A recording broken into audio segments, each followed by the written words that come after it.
السلام علیکم میمان جہاں میں ایک بار پھر سے خوش آمدید۔ ہمارا ناول ہے جنت کے پتے، جس کی رائٹر ہیں نمرہ احمد۔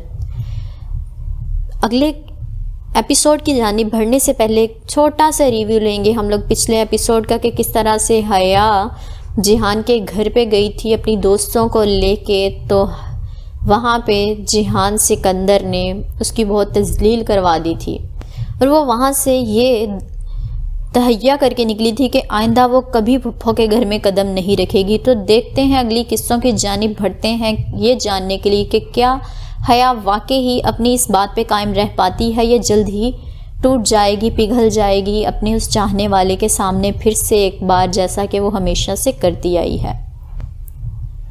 رات سبانجی کے گرد و نواح پہ اپنے پر پھیلائے ہوئے تھی، سبزہ زاروں پہ جمی برف اب پانی بن کر جھیل پہ بہتی تھی۔ بہار کی تازہ ہوا ہر صبح پھول کھلا رہی تھی۔ ڈورم بلاکس کی چوکور کھڑکیاں باہر سے روشن دکھائی دیتی تھیں۔ رات بیت چکی تھی مگر ہاسٹل جاگ رہا تھا۔ اسپرنگ بریک شروع ہونے میں چند دن ہوئے تھے اور چھٹیوں سے پہلے یہ ان کی ڈورم میں آخری راتیں تھیں۔ پھر باری باری سب کو اپنے اپنے ٹور پہ نکل جانا تھا۔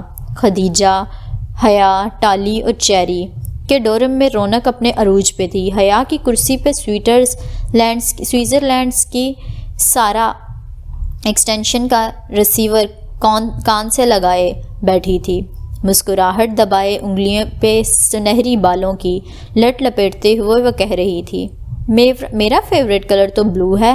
اوہ، تمہارا بھی یہی ہے مومن؟ وہ کہنے کے ساتھ بمشکل ہنسی روکے ہوئے تھی۔ مومن کافی دنوں سے اس کی توجہ لینے کی کوشش کر رہا تھا، مگر وہ اس کو دکھانے کے لیے ہالینڈ کے لطیف کے ساتھ نظر آتی تھی۔ لطیف خالص ڈچ اور کیتھولک تھا، مگر افغانستان میں پیدا ہونے کے سبب اس کے ماں باپ نے اس کا نام اپنے کسی افغان دوست لطیف کے نام پہ رکھا تھا۔ یوں وہ تمام فلسطینیوں کا بہت اچھا دوست بن چکا تھا، سوائے مومن کے۔ سامنے ڈی جے کی کرسی پہ حالے بیٹھی تھی اور اس کے مقابل کاؤچ پہ اسپین کی سینڈرا تھی۔ وہ دونوں اپنے درمیان ایک میگزین کھولے تبصرہ کر رہی تھیں۔ اس تھیم کے ساتھ یہ کنٹراسٹ کیسا رہے گا؟ اچھا لگے گا کہ نہیں؟ حالے متذبذب سی سینڈرا سے پوچھ رہی تھی۔ چیری اپنے بنک کی سیڑھی کے ساتھ کھڑی اپنے کپویا آئل کی آدھی شیشی ان کو دکھاتے ہوئے بار بار نفی میں سر ہلاتے ہوئے آئی ڈونٹ بلیو دس کہے جا رہی تھی۔ کسی لڑکی نے کچن میں رکھا اس کا تیل استعمال کر کے اوپر چٹ لگا کر معذرت کر لی تھی، چونکہ میں جلدی میں ہوں سو پوچھ نہیں سکی، اور چیری کو جب سے ان چند بوندوں کا غم کھائے جا رہا تھا۔ ان چینیوں کے دل بھی اپنی قد کی طرح ہوتے ہیں، چھوٹے اور پست۔ ٹالی جو اوپر اپنے بنک میں بیٹھی حیا کو اسرائیلی نامہ سنا رہی تھی، لمحہ بھر کو بات روک کر چیری کو دیکھتے ہوئے بولی، پھر زر جھٹک کر بات کا وہیں سے آغاز کیا جہاں چھوٹی تھی۔ You know, in Israel we have such citrus that ٹالی کے نزدیک دنیا کا سب سے رسیلا پھل اسرائیل کا تھا، سب سے میٹھا پانی، سب سے خالص شہد، سب سے خوشبودار پھول اور پھل اور سب سے سہانا موسم اسرائیل کا تھا۔ وہ کہتی تھی اسرائیل جنت ہے، مقدس اور بابرکت سرزمین، اور اس کے جاتے ہی حیا اور ڈی جے اس کے فکرے میں یوں ترمیم کر لیتی کہ فلسطین جنت ہے، مقدس اور بابرکت سرزمین ہے۔ اب بھی حیا بہت انہماک سے دونوں ہتھیلیوں پہ چہرہ گرائے اس کی باتیں سن رہی تھیں۔ جو بھی تھا، اسرائیل نامہ سننے میں مزہ بہت آتا تھا۔ دھیمی آواز میں بات کرنے کے باوجود ان سب کی آوازوں نے مل کر شور کر رکھا تھا، اور اس سارے شور میں ڈی جے اپنے بنک کے اوپر بستر میں لیٹی تکیا منہ پہ رکھے ہوئے تھی۔ ان کی آوازیں بلند ہوتی گئیں تو اس نے منہ سے تکیا ہٹایا اور چہرہ اوپر کر کے بے نیازی سے ان کو مخاطب کیا، پلیز شور مت کرو، میرے سر میں درد ہے، مجھے سونے دو۔ اوکے اوکے، حالے نے فوراً اس بات میں سر ہلایا۔ سب نے شٹ کر کے ایک دوسرے کو چپ کروایا اور دھیمی دھیمی بڑبڑاہٹوں میں بولنے لگی۔ ڈی جے واپس لیٹ گئی اور تکیا منہ پہ رکھ لیا۔ ہاں چاند، میں چاند ہی کو دیکھ رہی تھی۔ سارا جو اپنی لٹ کو انگلی پر مروڑتے مسکراتے ہوئے کہہ رہی تھی، دوسری طرف کچھ سن کر ذرا گڑبڑائی۔ اچھا، آج چاند نکلا ہی نہیں؟ اوہ، میں نے شاید پھر اپنے تصور میں دیکھا تھا۔ مجھے یہی کلر اسکیم چاہیے، اور اگر اس کے ساتھ ہم یہ پھول کر لیں تو وہ میچ کر جائیں گے، پھر یہ رنگ۔ سینڈرا میگزین کے صفحے کو پلٹ کر پیچھے سے کوئی دوسرا صفحہ نکال کے ہالے کو دکھانے لگی۔ آہستہ آہستہ ان کی آوازیں پھر سے بلند ہونے لگیں۔ چند ثانیے بعد ڈورم میں پھر سے شور مچا تھا۔ Can some one please shut up? D J ضبط کھو کر اٹھی اور زور سے چلائی۔ وہ پیچھے 2 گھنٹوں میں کئی دفعہ ان کو خاموش ہونے کا کہہ چکی تھی، مگر بار بار لڑکیوں کی آوازیں بلند ہو جاتی تھی، لیکن اس کے یوں چلانے پہ ایک دم سے ڈورم میں آوازیں بند فوراً ہو گئیں۔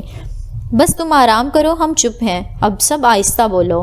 اچھا، حیا نے جلدی سے مسکرا کر اسے تسلی دی۔ وہ کچھ بڑبڑاتے ہوئے واپس سے لیٹ گئی اور کمرے میں سب مدھم سرگوشیوں میں باتیں کرنے لگے۔ چند پل مزید سرکے پھر اسرائیل میں ہمارا مقدس درخت، سب سے پہلے ٹالی کی آواز بلند ہوئی، پھر سارا، پھر ہالے اور پھر چیری۔ اجوا بھی ابھی تک سب کو متوجہ کرنے کی صحیح کرتے ہوئے انہیں بوتل دکھا رہی تھی۔ مطلب یہ کہاں کی اخلاقیات ہیں کہ کسی کا تیل اس سے پوچھے بغیر استعمال کر لیا جائے؟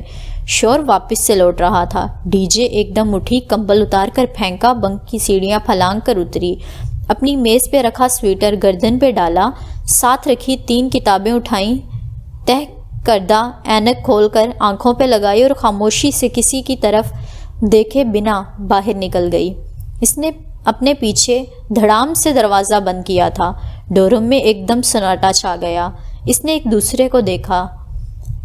سارا نے بنا کچھ کہے ریسیور کریڈل پر رکھ دیا۔ چیری نے خفت سے اپنی بوتل واپس بیگ میں رکھی۔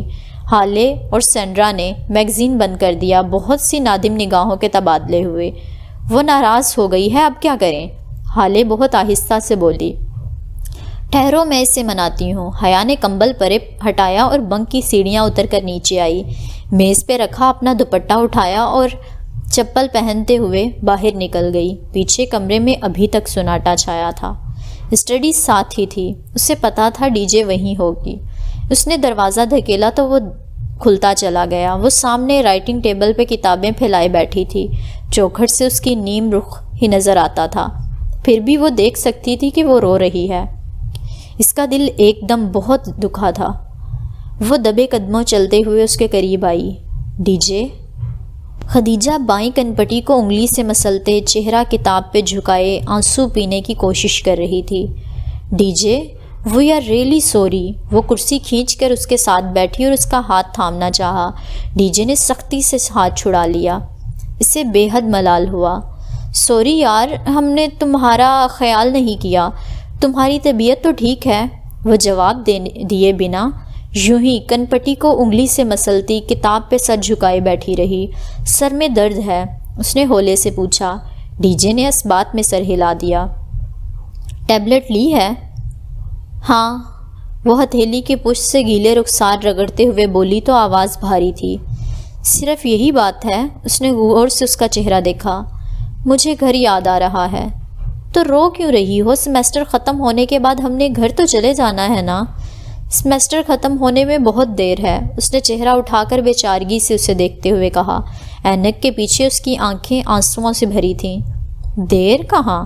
فروری میں ہم ادھر آئے تھے، مارچ گزر گیا، اپریل گزر رہا ہے، مئی آنے والا ہے، جون میں ایگزامز ہوں گے اور جولائی میں ہم پاکستان ہوں گے۔ 5 ماہ تو ختم ہو بھی گئے۔ ڈی جے بھیگی آنکھوں سے مسکرا دی۔ کیا زندگی اتنی جلدی گزر جاتی ہے؟ اس سے بھی جلدی گزر جاتی ہے، ہمیں پتہ بھی نہیں چلتا اور ہمارا وقت ختم ہو جاتا ہے۔ اختتام، دی اینڈ، خلاص۔ اس نے ہاتھ جھاڑ کر جیسے بات ختم کی۔ ڈی جے چند لمحے ڈبڈبائی آنکھوں سے اسے دیکھتی رہی۔ حیا، میں نے کل اپنی ممی کو خواب میں دیکھا تھا، وہ بہت بری طرح رو رہی تھیں، اتنی بری طرح کہ میرا دل ڈوب رہا تھا۔ پتہ نہیں گھر میں سب ٹھیک بھی ہیں یا نہیں۔ میں گھر کا آخری بچہ ہوں اور آخری بچوں کے حصے میں ہمیشہ بوڑھے ماں باپ آتے ہیں۔ میرا دل ان کے لیے دکھتا ہے حیا، میں سمجھ سکتی ہوں، مگر ہم کیا کر سکتے ہیں؟ 3 ماہ تو ہم نے یہاں گزارنے ہیں نا، تم پاکستان چلے جائیں تم جانتی ہو یہ ممکن نہیں ہے، ہم نے کانٹریکٹ سائن کیا ہے، ہم 5 ماہ تک ختم ہونے تک ترکی نہیں چھوڑ سکتے۔ میں مستقل جانے کی بات نہیں کر رہی حیا، بس چند دن کے لیے، اسپرنگ بریک میں ہم اسلام آباد چلے جائیں۔ حیا نے گہری سانس لی۔ میری بھی کزن کی شادی ہے، مگر اسے قربان کر رہی ہوں، صرف اس لیے کہ اگر ہم ابھی پاکستان گئے تو واپس آتے ہوئے ہمارا دل خراب ہوگا، اور پھر یوں ترکی میں اکیلے گھومنے پھرنے کا موقع ہمیں کبھی نہیں ملے گا۔ اکیلے؟ ڈی جے نے استہزائیہ سر جھٹکا۔ تمہیں پتہ ہے ہم دونوں نے یہ اسکالرشپ پروگرام کیوں اپلائی کیا تھا؟ کیونکہ ہم دونوں کو اکیلے آزادی سے وقت گزارنے کا شوق تھا، ایسی آزادی جس میں ابو اور بھائیوں کی روک ٹوک نہ ہو۔ مگر انسان آزاد تب تک ہی ہوتا ہے جب وہ تنہا ہوتا ہے، اور یہ وہی تنہائی قید کر لیتی ہے۔ ہر آزادی میں قید چھپی ہوتی ہے، جیسے اب ہم ترکی میں قید ہیں، اور مجھے لگتا ہے ہم کبھی پاکستان واپس نہیں جا سکیں گے۔ حیا نے جیسے تعصب سے نفی میں گردن ہلائی، پھر نگاہ میز پہ رکھی ڈی جے کی موٹی سی فلسفے کی کتاب پر پڑی، جس کے سر ورق پہ سقراط کی تصویر بنی تھی۔ اس کی پیشانی پہ بل پڑنے لگے۔ پرے ہٹاؤ ان بوڑھے انکل کو، انہی کو پڑھ پڑھ کے تمہارا دماغ خراب ہو گیا ہے ڈی جے۔ سقراط کو کچھ مت کہو، ڈی جے نے تڑپ کر کتاب پیچھے کی۔ افلاطون گواہ ہے کہ سقراط نے کس عظمت و بہادری سے زہر کا پیالہ پیا تھا۔ میری تو 7 نسلوں پہ احسان کیا تھا، وہ تنگ کر کے کہتے ہوئے کھڑی ہو گئی۔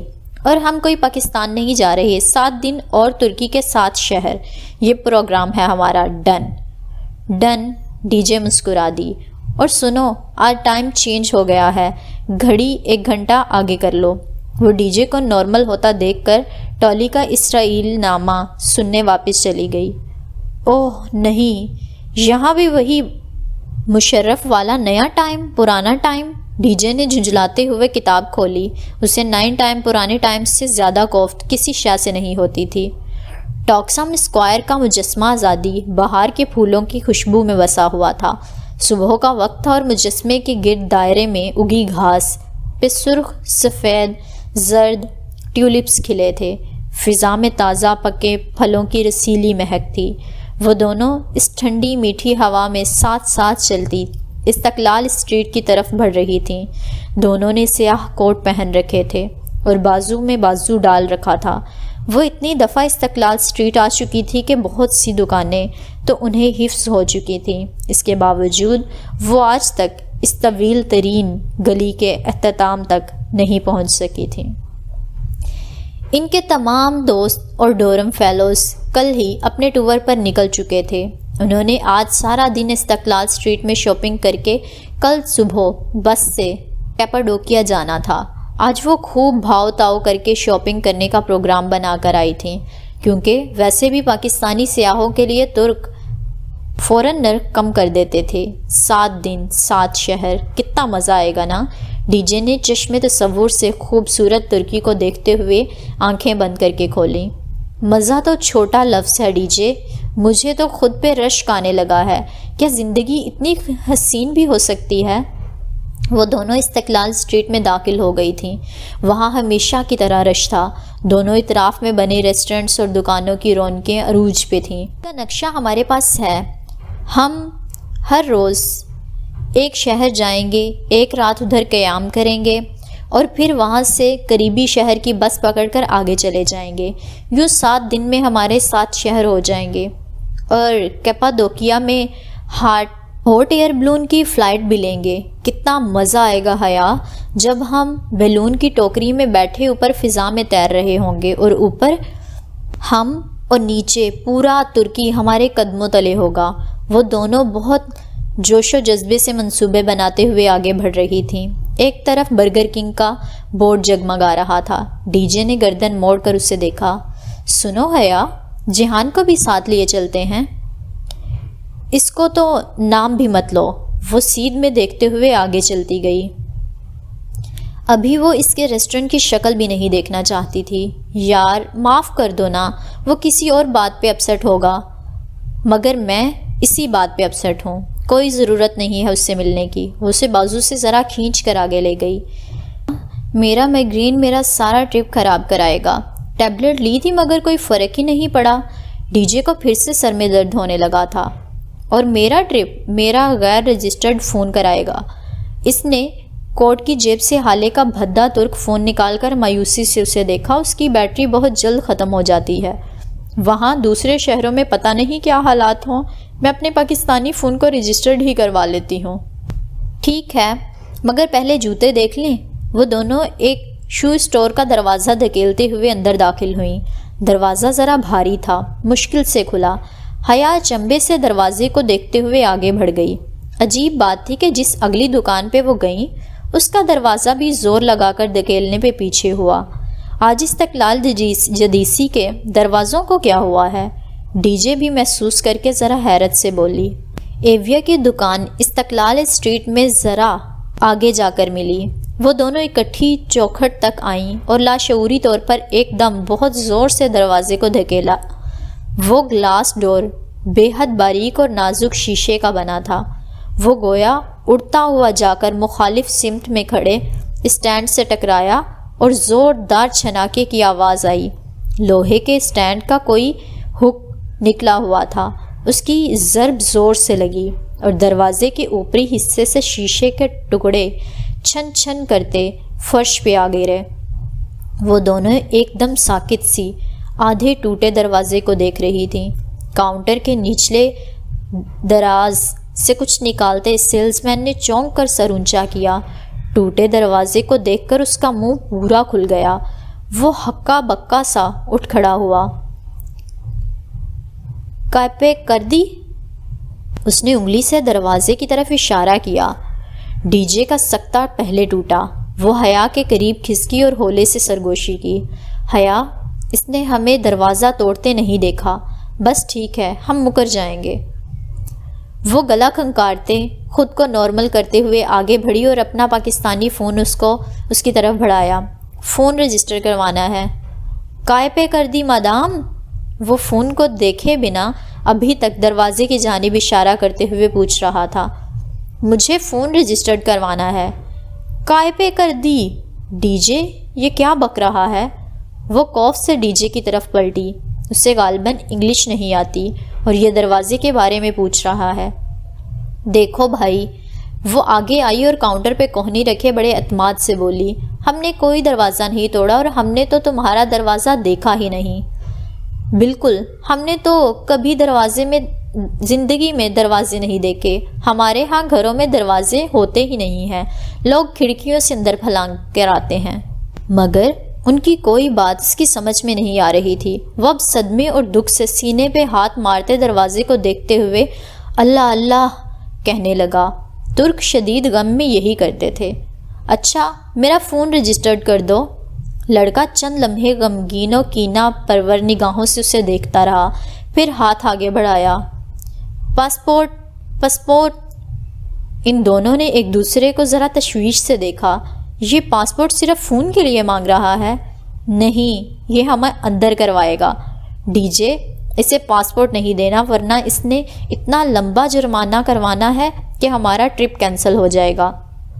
پاسپورٹ نہیں ہے ہمارے پاس، ڈی جے نے ہاتھ ہلا کر زور سے کہا۔ وہ حیا سے چند قدم پیچھے تھی۔ پاسپورٹ؟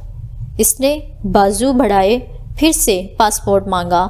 کہا نہ نہیں ہے ہمارے پاس پاسپورٹ، حیا جھنجھلاتے ہوئے انداز میں کہہ رہی تھی۔ پاسپورٹ کے بغیر رجسٹر نہیں کر سکتے۔ دیکھو، ہم تمہیں کچھ پیسے اوپر دے دیں گے۔ ایمبولینس، ایمبولینس، وہ اپنی دھن میں کہے جا رہی تھی جب لڑکا ایک دم گھبرا کر چلا اٹھا۔ اس نے نہ سمجھی سے اسے دیکھا، پھر اس کی نگاہوں کے تعاقب میں گردن موڑی۔ حیا، حیا! پیچھے کھڑی خدیجہ سر دونوں ہاتھوں میں تھامے اوندھی گرتی جا رہی تھی۔ اس کی آنکھیں بند ہو رہی تھیں اور وہ تکلیف کی شدت سے دبے دبے انداز میں چلا رہی تھی۔ لڑکا بھاگ کر کاؤنٹر کے پیچھے سے نکلا۔ D J, D J! وہ ہذیانی انداز میں چیختے ہوئے اس کی طرف لپکی۔ اس کی اینک پھسل کر فرش پہ جا گری۔ تیزی سے اس کی طرف بڑھتے لڑکے کا جوگر اس پہ آیا۔ کڑچ کی آواز آئی اور ایک شیشہ دو حصوں میں بٹ گیا۔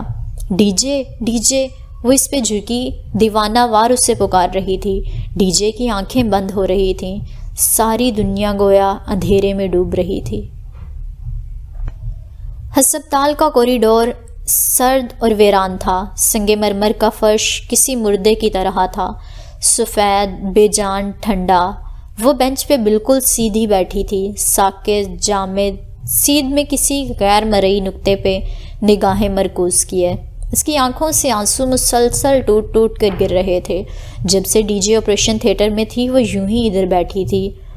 آن ڈیوٹی ڈاکٹر نے کچھ بتایا تھا کہ خدیجہ کے برین میں بیری اینیورزم تھی، ایک پھولی ہوئی اینیورزم جو پھٹ گئی تھی، سب ارکنائڈ ہیمریج۔ ڈاکٹر نے کہا تھا بیری اینیورزم پھٹنے والے مریضوں میں سے 80 سے 90% کی موت واقع ہو جاتی ہے، کم سے کم بھی 10% کی امید تھی، اور وہ اسی 10% امید کو تھامے وہاں بینچ پہ بیٹھی تھی۔ اس کا ذہن بالکل مفلوج ہو چکا تھا، جیسے بھاری سیل سے سر کو کچل دیا گیا ہو۔ پھر بھی اس نے کہیں سے ہمت مجتمع کر کے ڈی جے کے گھر والوں کو پاکستان فون کر دیا تھا۔ اس کے باپ بھائیوں کی پریشانی، ماں کے آنسو، وہ کچھ نہیں سمجھ پا رہی تھی۔ اس کے ابو ترکی آنے کی کوشش کر رہے تھے، اور اس کا بھائی جو فرانس میں مقیم تھا وہ بھی رات تک پہنچ جائے گا۔ بس اس کی سمجھ میں یہی بات آئی تھی۔ بار بار کوئی نہ کوئی اسے فون کرتا اور وہ ہر بات کے جواب میں بھیگی آواز سے بس اتنا ہی کہہ پاتی، مجھے نہیں پتا، ڈاکٹر باہر نہیں آئے۔ اب وہ یوں ہی نڈھال سی بینچ پہ بیٹھی تھی، آنسو لڑیوں کی صورت اس کی آنکھوں سے گر رہے تھے۔ 10% کی امید۔ اس نے گود میں رکھے موبائل کو دیکھا، پھر اٹھا کر کپ کپاتے ہاتھوں سے پیغام لکھنے لگی۔ میں ٹاکسم فرسٹ ایڈ ہاسپٹل میں ہوں، ڈی جے کو برین ہیمریج ہوا ہے، تم فوراً آ جاؤ۔ اور جیہان کو بھیج دیا۔ ان کے درمیان اگر کوئی تلخی تھی بھی تو اسے یاد نہیں تھی، اگر یاد تھی تو صرف اور صرف خدیجہ۔ اذان کا وقت ہوا تو وہ اٹھی اور وضو کر کے واپس ادھر آئی۔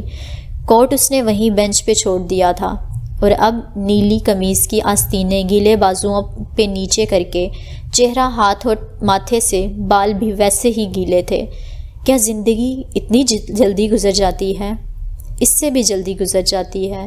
چند روز قبل کی 2 لڑکیوں کی گفتگو سے یاد آئی تھی۔ وہ سلام پھیر کر تشہد کی حالت میں بیٹھی تھی، اس کا چہرہ مکمل طور پر بھیگا ہوا تھا، اور یہ وضو کا پانی نہیں تھا۔ وہ دونوں ہتھیلیاں ملائے انہیں ڈبڈبائی آنکھوں سے دیکھ رہی تھی۔ میرے اللہ، وہ بے آواز رو رہی تھی۔ آپ کو پتہ ہے ڈی جے میری بیسٹ فرینڈ ہے، میری سب سے اچھی دوست، ارم، زارا، ان سب سے اچھی دوست۔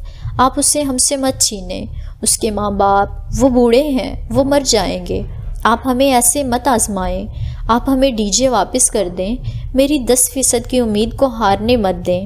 وہ ہتھیلیوں پہ چہرہ جھکائے ہولے ہولے لرز رہی تھی۔ شفون کا نیلا دوپٹہ سر سے پھسل کر گردن کی پشت تک جا گرا تھا۔ میں بہت اکیلی ہوں، میرے پاس ابھی کوئی نہیں ہے سوائے آپ کے۔ آپ میرے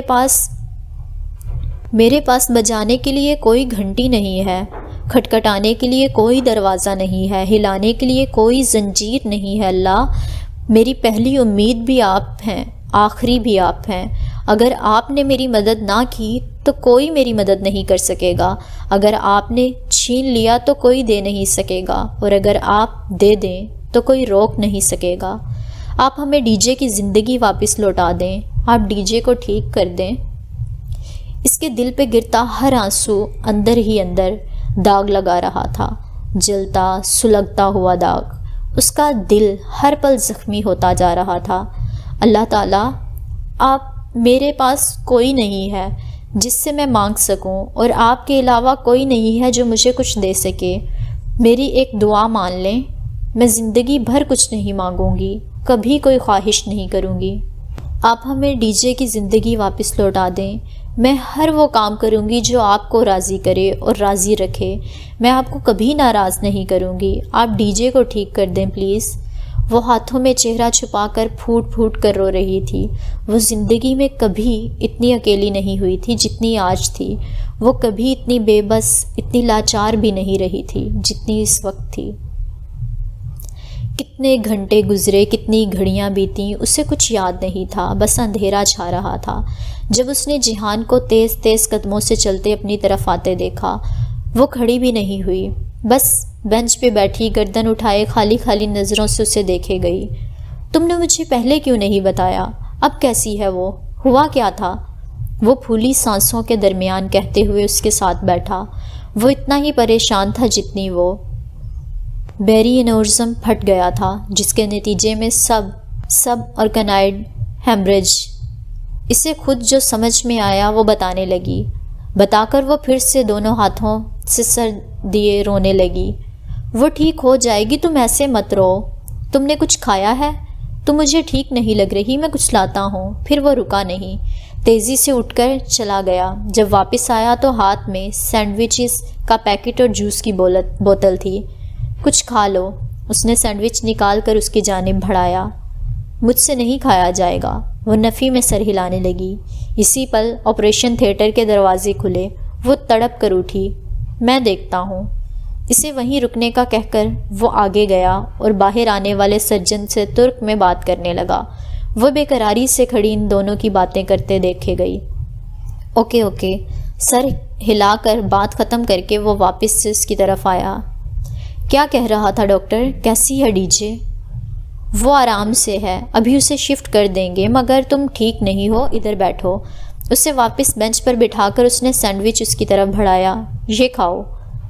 او جیہان، وہ ٹھیک ہے، میری دعا قبول ہو گئی۔ اس نے نڈھال سے انداز میں سر دیوار سے ٹکا دیا۔ کچھ کھا لو حیا۔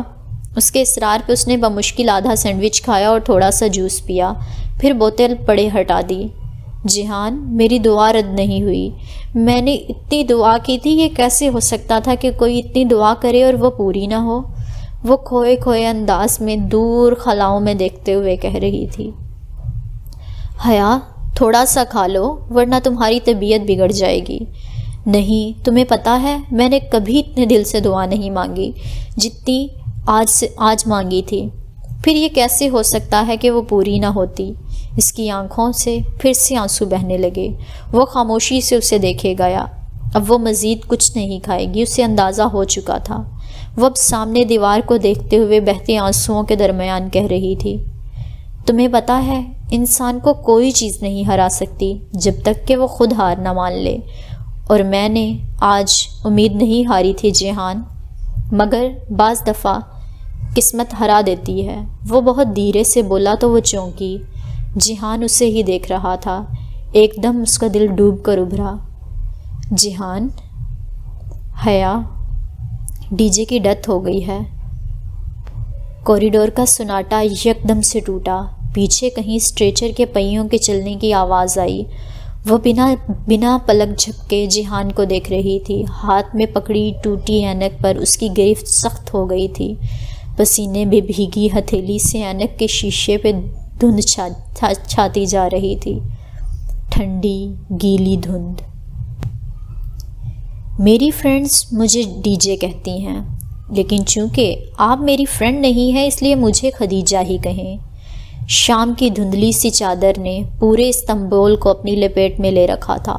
دوپہر میں خوب بارش ہوئی تھی اور آسمان اتنا کھل کر برسا تھا کہ لگتا تھا ساری دنیا بہہ جائے گی، سب ڈوب جائے گا۔ وہ تب سے اسی طرح پھپھو کے لاؤنج کے صوفے پہ پاؤں اوپر کیے بیٹھی، گھٹنوں پہ سر رکھے روئے جا رہی تھی۔ ایویں ہی سامان گم ہو جائے گا، ہم نے ہینڈ کیری میں اتنا بوجھ نہیں اٹھانا۔ اس کی آنکھوں کے سامنے ڈی جے کا آخری چہرہ جیسے ثبت ہو گیا تھا۔ وہ منظر یوں ہر جگہ چھایا تھا کہ اور کچھ نظر ہی نہیں آ رہا تھا۔ بے جان چہرہ جیسے سارا خون نچڑ گیا ہو، بند آنکھیں، اسٹریچر پہ ڈالا بے حس و حرکت وجود۔ وہ اس منظر میں مقید ہو گئی تھی۔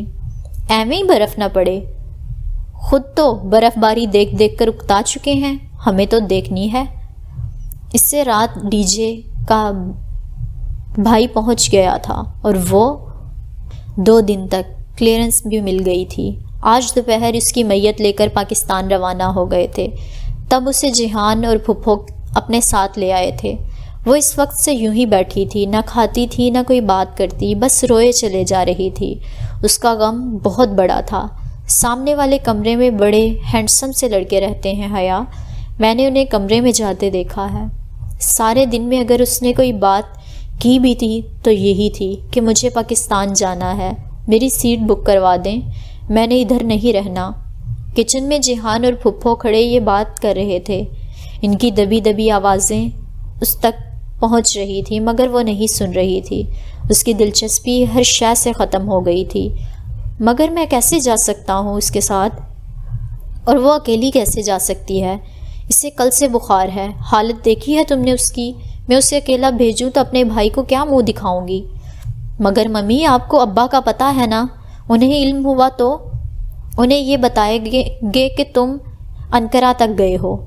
مگر ممی، میرا جانا ضروری تو جیحان سکندر، جو میں نے کہا وہ تم نے سن لیا۔ تم کل صبح فلائٹ سے حیا کے ساتھ جا رہے ہو۔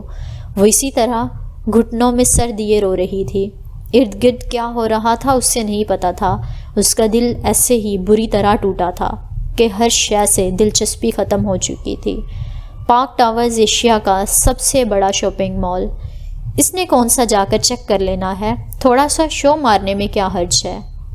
جب پھپھو نے آ کر یہ بتایا کہ جیحان اس کے ساتھ جائے گا چاہے جتنے دن بھی لگیں، تو بھی اس نے کوئی جواب نہیں دیا۔ اس سے فی الحال جیحان سکندر سے کوئی سروکار نہ تھا۔ ویسے تمہاری پھپھو کا کوئی ہینڈسم سا بیٹا ہے؟ تمہاری چمک دمک دیکھ کر یہ خیال آیا۔ ہر چیز جیسے سلو موشن میں ہو رہی تھی، آوازیں بند ہو گئی تھیں، صرف حرکات دکھائی دے رہی تھیں۔ وہ آتا ترک ایئرپورٹ پہ چھوٹے چھوٹے قدم اٹھاتی چل رہی تھی۔ اس کے ساتھ کوئی اور بھی چل رہا تھا مگر وہ اسے نہیں دیکھ رہی تھی۔ رہنے دو حیا، مجھے ابھی ورلڈ کپ کا غم نہیں بھولا۔ جہاز دھیرے دھیرے محو پرواز تھا۔ کھڑکی کے پار مرمرا کے سمندر پہ بادل تیرتے دکھائی دے رہے تھے، نرم روئی کے گالوں کی سرخ سرمئی بادل۔ ان میں اتنا پانی لدا تھا جتنا اس کی آنکھوں میں تھا، یہ شاید اس کی آنسو زیادہ تھے۔ اتنے ہینڈسم لڑکوں کی بہن بننے میں کم از کم میں تیار نہیں ہوں۔ یہ بھائی چارہ تمہیں ہی مبارک ہو۔ اس نے خود کو ایئرپورٹ پہ ابا کے سینے سے لگتے بے تحاشا روتے ہوئے محسوس کیا۔ وہ اس کا سر تھپکتے ہوئے کچھ کہہ رہے تھے، کچھ ایسا کہ بس اب وہ ان کے پاس رہے گی، اب وہ اس کو واپس نہیں جانے دیں گے، کبھی نہیں بھیجیں گے۔ چیزیں وقتی ہوتی ہیں، ٹوٹ جاتی ہیں، بکھر جاتی ہیں، رویے دائمی ہوتے ہیں، صدیوں کے لیے اپنا اثر چھوڑ جاتے ہیں۔ انسان کو کوئی چیز نہیں ہرا سکتی جب تک کہ وہ خود ہار نہ مان لے، اور تم نے آج ایک ٹوٹے ہوئے جنجر بریڈ ہاؤس سے ہار مان لی۔ وہ اماں کے ساتھ ڈی جے کے گھر میں تھی، وہاں ہر طرف کوہرام مچا تھا۔ اس کی امی اور بہنوں کا بلک بلک کر رونا، ماتم، بین، سسکیوں کی آوازیں، چیخیں۔ جوان موت تھی اور گویا پوری دنیا ادھر اکٹھی ہو گئی تھی۔ وہ کسی کو دلاسا نہ دے سکی، بس ایک کونے میں بیٹھی بے آواز روتی گئی۔ اچھا پھر سوچ لو، وہ اب بھی شادی شدہ ہے۔ نماز جنازہ پچھلے روز ہی ادا کی جا چکی تھی، مگر غم ابھی پرانا نہیں ہوا تھا۔ خدیجہ کی بہنیں اس کے بارے میں پوچھتی تھیں مگر وہ کسی کو کچھ بتا نہیں رہی تھی۔ ساری باتیں ہی ختم ہو گئی تھی، کچھ بولا جا ہی نہیں رہا تھا۔ دنیا برف کا ڈھیر بن گئی تھی، مرمرا کے سمندر پہ تیرتی برف کا ڈھیر۔ کیا زندگی اتنی جلدی گزر جاتی ہے؟ اس سے بھی جلدی گزر جاتی ہے، ہمیں پتہ بھی نہیں چلتا اور ہمارا وقت ختم ہو جاتا ہے۔ اختتام، دی اینڈ۔ جنت کے پتے، باب نمبر 5۔ سرخ صنوبر کے اونچے درختوں کے درمیان ہوا سرسراتی ہوئی گزر رہی تھی۔ وہاں ہر سو گھنا جنگل تھا۔ اونچے درختوں کے پتے سنہری دھوپ کو مٹی تک پہنچنے میں نہیں دے رہے تھے۔ دوپہر کے وقت بھی ادھر ٹھنڈی میٹھی سی چھایا تھی۔ بہاریں اسی چھایا میں ادھر ادھر بھاگتی ببول کے سفید پھول توڑ کر ٹوکری میں بھر رہی تھی۔ عائشہ گل ایک درخت تلے زمین پہ بیٹھی سامنے پھیلے کپڑے پہ رکھے بہت سے سرخ جنگلی پھولوں کو دھاگے میں پرو رہی تھی۔ قریب ہی ایک کٹا ہوا تنا گرا پڑا تھا۔ جب بہت سے پھول جمع ہو گئے تو وہ عائشہ کے پاس آئی۔ عائشہ، سفید پھولوں سے بھری ٹوکری اس کپڑے پہ ایک طرف انڈیلتے ہوئے اس نے پکارا۔ اس نے جواباً کہتے ہوئے ہاتھ سے سفید پھولوں کا ڈھیر نئے پھولوں سے ایک طرف سمیٹ دیا۔ سفیر تم سے لڑ کیوں رہا تھا؟ وہ خالی ٹوکری رکھ کر سامنے آلتی پالتی مار کر یوں بیٹھ گئی کہ اب دونوں کے درمیان پھولوں والا کپڑا بچھا تھا۔ لڑ نہیں رہا تھا، اپنی بات سمجھانے کی کوشش کر رہا تھا۔ مگر وہ اونچا اونچا کیوں بول رہا تھا؟ بہاریں دونوں ہتھیلیوں پہ چہرہ گرائے الجھی الجھی سی پوچھ رہی تھی۔ گردن جھکا کر سوئی پھول میں ڈالتے عائشہ نے مسکرا کر سر جھٹکا۔ جب انسان دوسرے کی بات نہیں سمجھنا چاہتا تو وہ یوں ہی اونچا اونچا بولتا ہے۔ تمہیں پتہ ہے نا، اس کے پیرنٹس نے اس کی شادی اس کی پاکستانی کزن سے کر دی ہے اور وہ اس شادی سے شادی نہیں کرنا چاہتا تھا، خوش نہیں ہے۔ کیوں نہیں کرنا چاہتا؟ اس کی مرضی نہیں ہوگی۔ اس نے سوئی کو پھول کی دوسری طرف سے نکال کر کھینچا، دھاگا کھینچتا چلا آیا۔ پھولوں کی لڑی لمبی ہوتی جا رہی تھی۔ شادی مرضی سے ہوتی ہے نا؟ ہاں۔ وہ بہارے کے سفید پھولوں کی ہاتھ سے ادھر ادھر ٹٹول رہی تھی۔ پھر جب میں بڑی ہوں گی تو میں عبد الرحمن سے شادی کروں گی۔ پھولوں کو سمیٹتا اس کا ہاتھ رکا۔ اس نے ایک خفا سی نگاہ بہارے پہ ڈالی۔ بری بات بہارے گل، اچھی لڑکیاں یوں ہر بات نہیں کر لیتی۔ مگر میں نے عبد الرحمن کو کہہ دیا تھا۔ وہ ایک دم ٹھٹک کر رک گئی اور بے یقینی سے اسے دیکھا۔ کیا کہا تم نے اس سے؟ یہی کہ جب میں بڑی ہوں گی تو کیا وہ مجھ سے شادی کرے گا؟ تو اس نے کیا کہا؟ اس نے کہا تمہیں ایسی باتیں کس نے سکھائی ہیں؟ پھر وہ سانس روک کے سن رہی تھی۔ میں نے کہا عائشہ گل روانی سے بولتی بولتی بہاریں یکلک تٹکی۔ کیا؟ وہ ششدر رہ گئی۔ تم نے اس سے جھوٹ بولا؟ تم نے وعدہ کیا تھا کہ اب تم جھوٹ نہیں بولو گی۔ خدایا، وہ کیا سوچتا ہوگا میرے بارے میں؟ اس نے تعصب سے ماتھے کو چھوا۔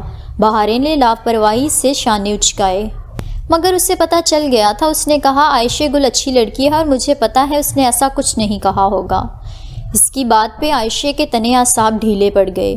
ایک بے اختیار مسکراہٹ اس کے چہرے پہ بکھر گئی۔ وہ ہولے سے سر جھٹک کر پھول اٹھانے لگی۔ مگر تم نے جھوٹ نہیں چھوڑا نا؟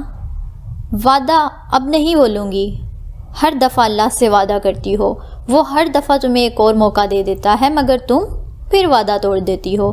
اتنی دفعہ وعدہ توڑو گی تو وہ تمہارے وعدوں کا اعتبار کرنا چھوڑ دے گا۔ آئندہ میں سچ بولوں گی، اب کی بار مضبوط والا وعدہ۔ چلو ٹھیک ہے، وہ مسکرا دی۔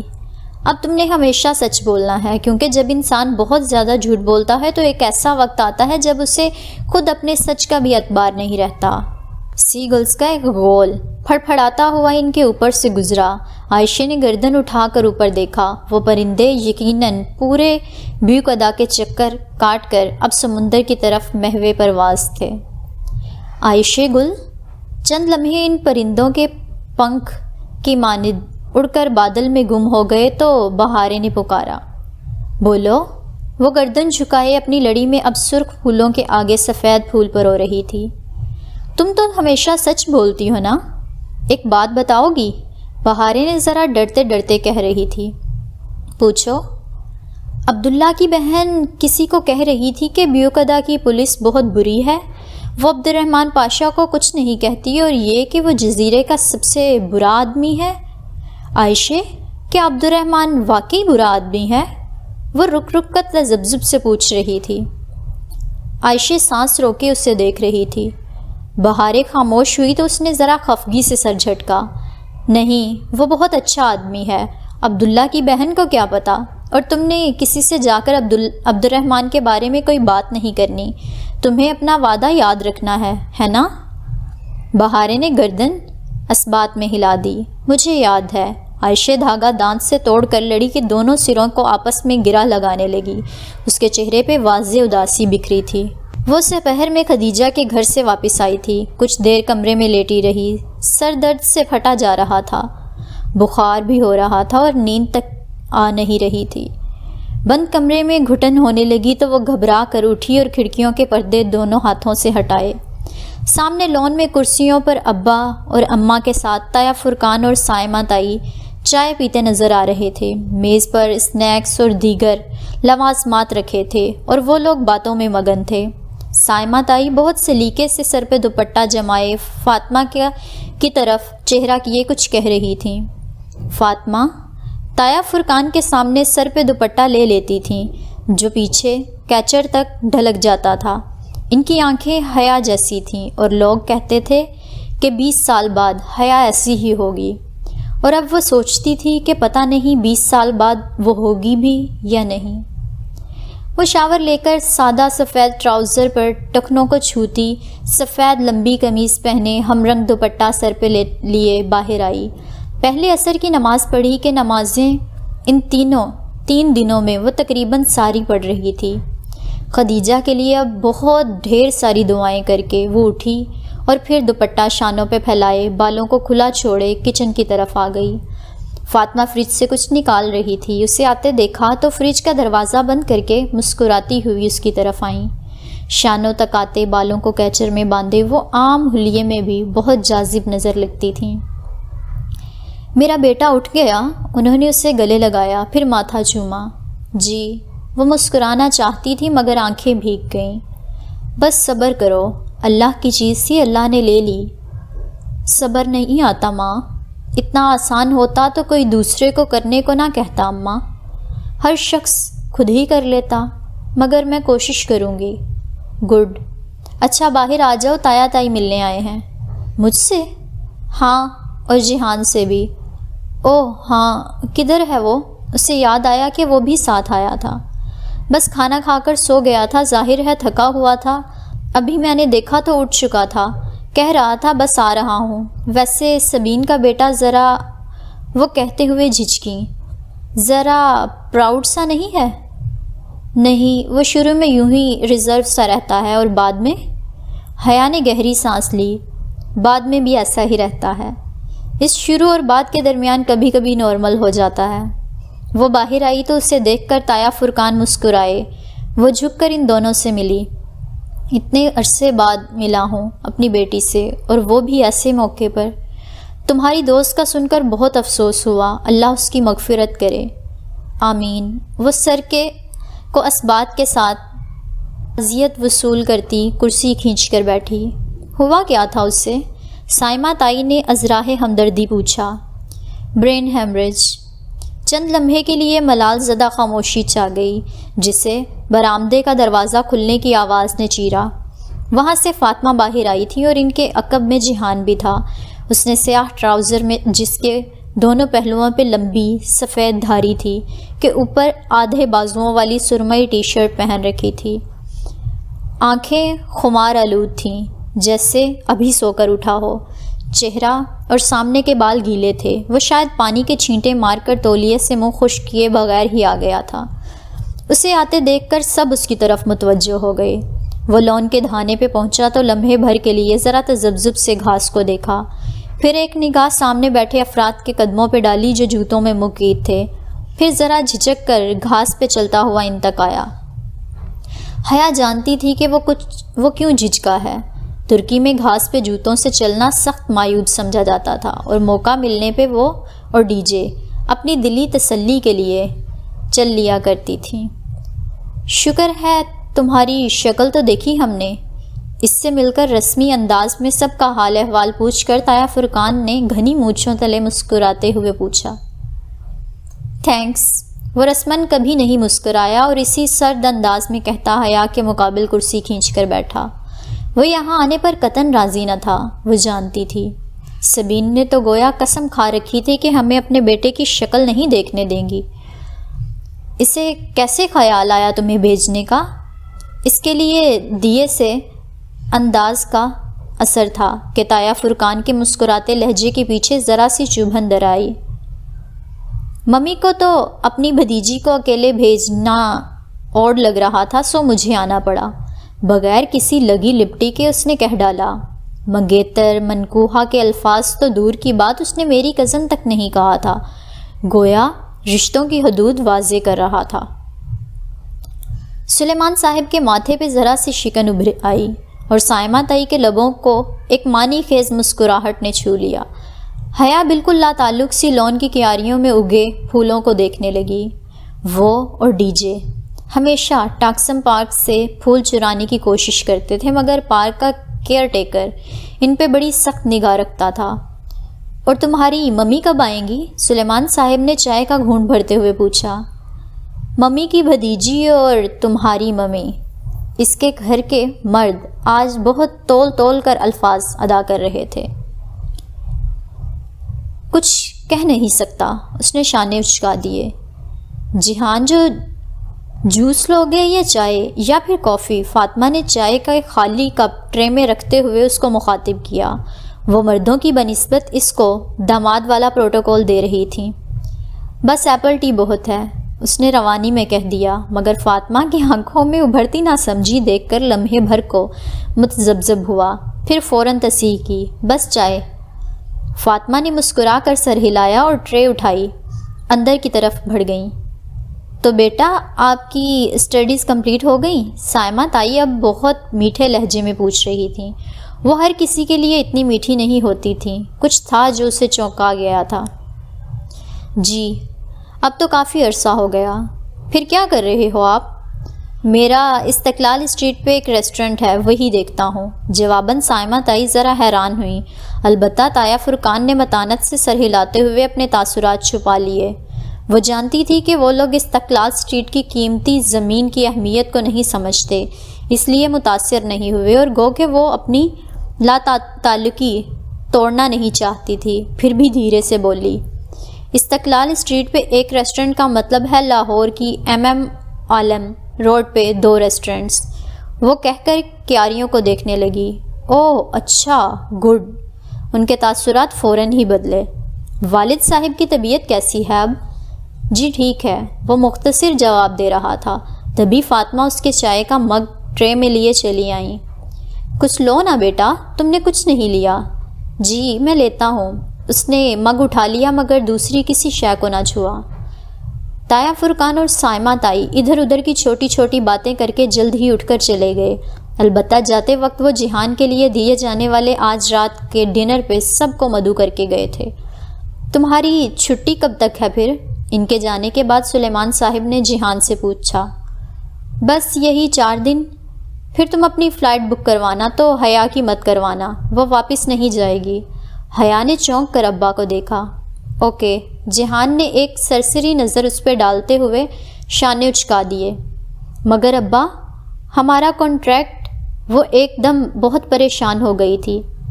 میں تمہارا میڈیکل سرٹیفکیٹ بنوا دوں گا، کانٹریکٹ کی فکر چھوڑ دو، اب میرا مزید حوصلہ نہیں ہے تمہیں باہر بھیجنے کا۔ اس بچی کا جنازہ بھگتایا ہے میں نے، اتنی دور اکیلی بچیاں بھیجنا کہاں کی عقل مندی ہے، کل کو کچھ ہوا تو؟ ابا مگر اس کے برین میں اندر بہت پہلے سے حیا، جو میں نے کہا وہ تم نے سن لیا۔ ان کے انداز اتنا دو ٹوک اور سخت تھا کہ اس نے سر جھکا دیا۔ جی ابا۔ جہان لا تعلق سا بیٹھا چائے کے گھونٹ بھر رہا تھا۔ ان دونوں نے ایک دفعہ بھی نگاہیں نہیں ملائی تھیں، پتہ نہیں کیوں۔ تایا فرقان کے پورچ کی بتیاں رات کی تاریکی میں جگمگا رہی تھیں۔ وہ اور جہان فاطمہ کے ہمراہ چلتے برآمدے کے دروازے تک آئے۔ سلیمان صاحب کا کوئی آفیشیل ڈنر تھا تو انہوں نے معذرت کر لی۔ دروازے کے قریب جہان رکا اور جھک کر بوٹ کا تسمہ کھولنے لگا۔ فاطمہ نے رک کر اچنبھے سے اسے دیکھا۔ پاکستان میں جوتے پہن کر گھر میں داخل ہوتے ہیں۔ وہ اتنی کبیدہ خاطر اور بیزار تھی کہ جہان سے مخاطب ہونے کا دل نہیں چاہ رہا تھا، پھر بھی کہہ اٹھی۔ اوہ سوری۔ وہ ذرا چونکا، پھر جلدی سے تسمے کی گرہ لگا کر سیدھا ہوا۔ یہ وہ پہلی بے ضابطہ گفتگو تھی جو پاکستان آ کر ان دونوں کے درمیان ہوئی تھی۔ ترکی میں جوتے گھر کے باہر اتارتے ہیں، اس لیے وہ رکا تھا۔ اس نے الجھی سی کھڑی فاطمہ کے قریب سرگوشی کر کے وجہ بتائی۔ فاطمہ نے سمجھ کر اوہ کہا اور آگے بڑھ گئیں۔ ڈائننگ ہال میں بہت پرتکلف سا کھانا سجا تھا۔ سائمہ تائی نے خوب اہتمام کر رکھا تھا۔ جہان بہت مختصر گفتگو کر رہا تھا۔ کوئی کچھ پوچھتا تو جواب دیتا، ورنہ خاموش رہا اور کھانا کھاتا رہا۔ ارم، سونیا بھابھی، داور بھائی سب اسی طرح بیٹھے تھے۔ فرخ کی کال تھی سو وہ اسپتال میں تھا۔ ارم حیا سے ذرا رکھائی سے ملی تھی۔ اس کو کھچا کھچا اور خاموش سا انداز حیا کو ساری وجہ سمجھا گیا تھا۔ اس رات وہ یقیناً پکڑی گئی تھی، مگر حیا نے اسے نہیں بچایا تھا۔ سو تایا کے سامنے اس کا پول کھل گیا تھا، اس لیے وہ حیا کو اس کی ذمہ دار سمجھتی تھی، مگر اس نے اثر نہیں لیا۔ وہ ڈی جے کا صدمہ اتنا گہرا لیے ہوئی تھی کہ اسے اب ان باتوں سے فرق نہیں پڑتا تھا۔ داور بھائی اور تایا فرقان جہان سے ترکی کے متعلق چھوٹی چھوٹی باتیں یوں ہی برسبیل تذکرہ پوچھ رہے تھے اور وہ نپے تلے جواب دے رہا تھا۔ کبھی ترکی آئے تو تمہاری طرف ضرور آئیں گے، داور بھائی نے سونیا کی طرف ابرو سے اشارہ کرتے ہوئے کہا۔ سونیا مسکرائی۔ تائی نے فوراً داور بھائی کو دیکھا۔ میرا مطلب ہے ہم سب، داور بھائی نے جلدی سے تصحیح کی۔ سونیا نے سر جھکا دیا۔ یہ ساس بہو کی نوک جھوک۔